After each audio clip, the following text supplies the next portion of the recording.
have a dream. I am happy to join with you today in what will go down in history as the greatest demonstration for freedom in the history of our nation.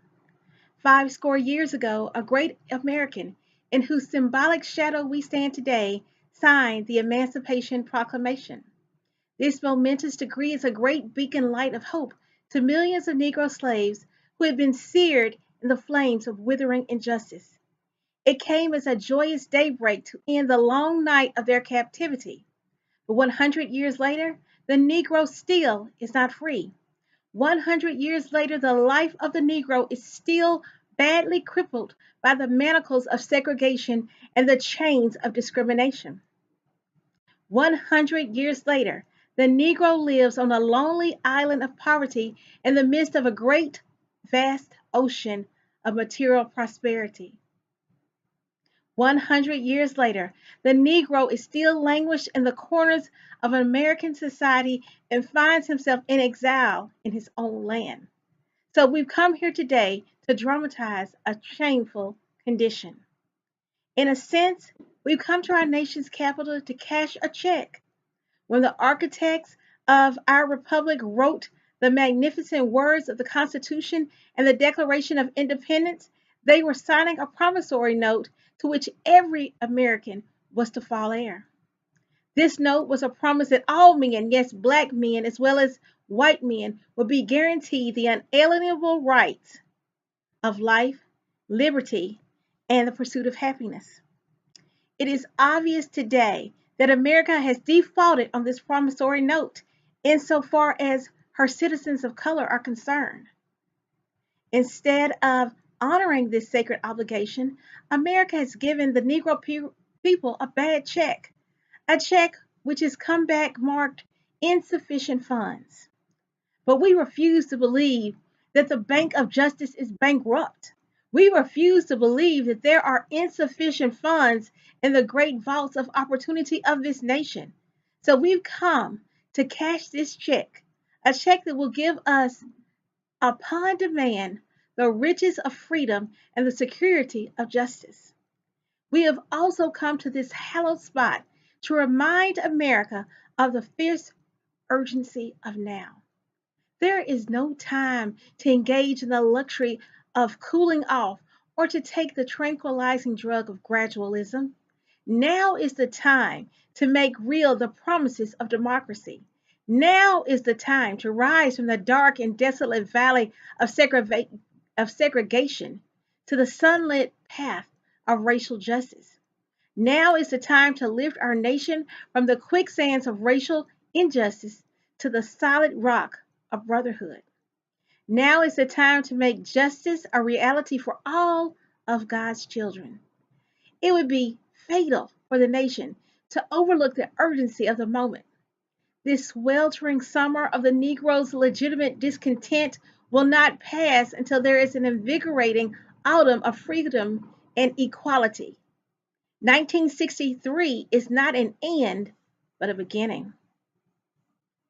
Those who hoped that the Negro needed to blow off steam and will now be content will have a rude awakening if the nation returns to business as usual. There will be neither rest nor tranquility in America until the Negro is granted his citizenship rights. The whirlwinds of revolt will continue to shake the foundations of our nation until the bright days of justice emerge.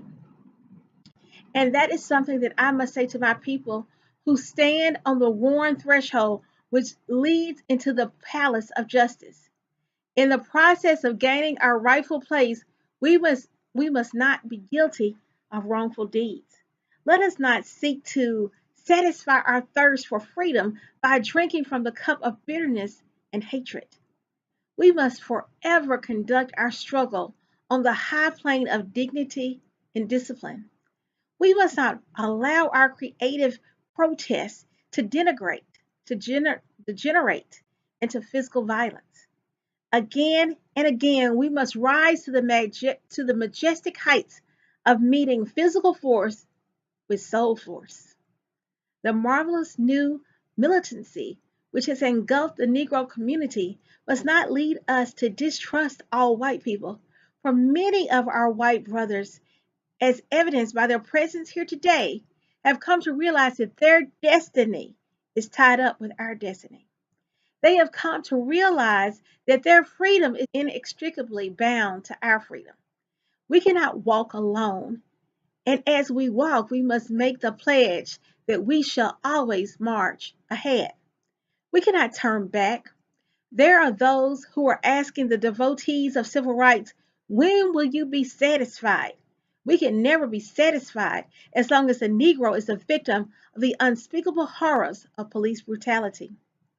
We can never be satisfied as long as our bodies, heavy with the fatigue of travel, cannot gain lodging in the motels of the highways and the hotels of the cities. We cannot be satisfied as long as the Negro's basic mobility is from a smaller ghetto to a larger one. We can never be satisfied as long as our children are stripped of their adulthood and robbed of their dignity by signs stating, for whites only. We cannot be satisfied as long as the Negro in Mississippi cannot vote and the Negro in New York believes he has nothing for which to vote. No, no, we are not satisfied, and we will not be satisfied until justice rolls down like waters and righteousness like a mighty stream. I am not unmindful that some of you have come here out of great trials and tribulation.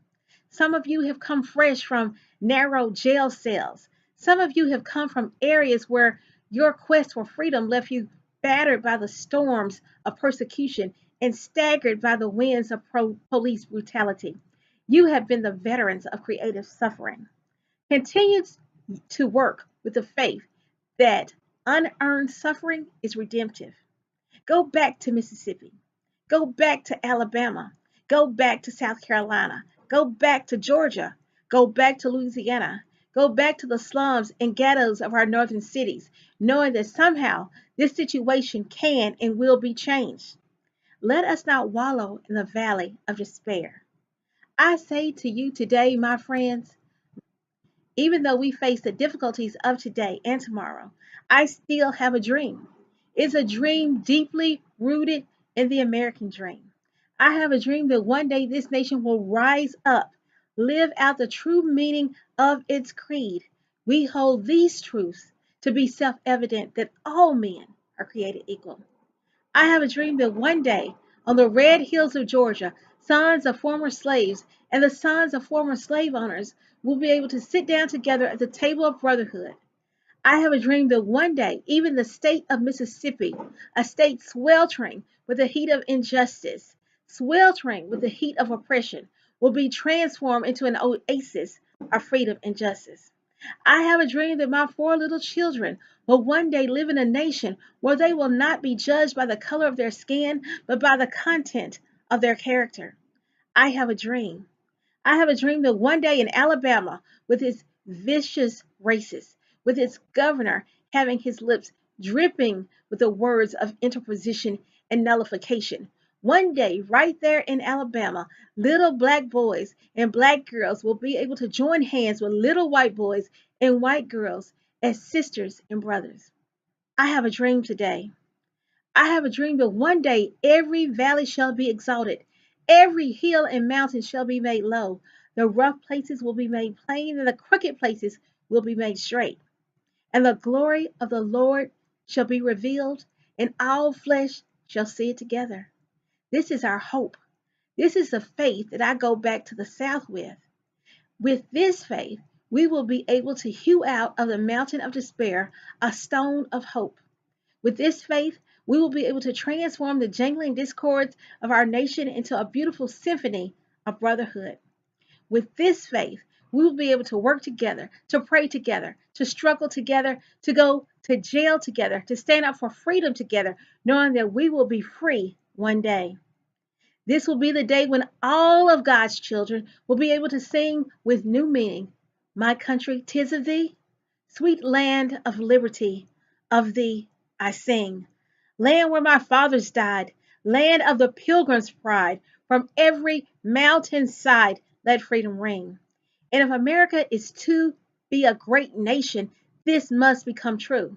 So let freedom ring from the prodigious hilltops of New Hampshire. Let freedom ring from the mighty mountains of New York. Let freedom ring from the heightening Alleghanies of Pennsylvania. Let freedom ring from the snow-capped Rockies of Colorado. Let freedom ring from the curvaceous slopes of California. But not only that, let freedom ring from Stone Mountain, Georgia. Let freedom ring from Stone Mountain, Georgia. Let freedom ring from Lookout Mountain of Tennessee. Let freedom ring from every hill and molehill of Mississippi, from every mountainside. Let freedom ring.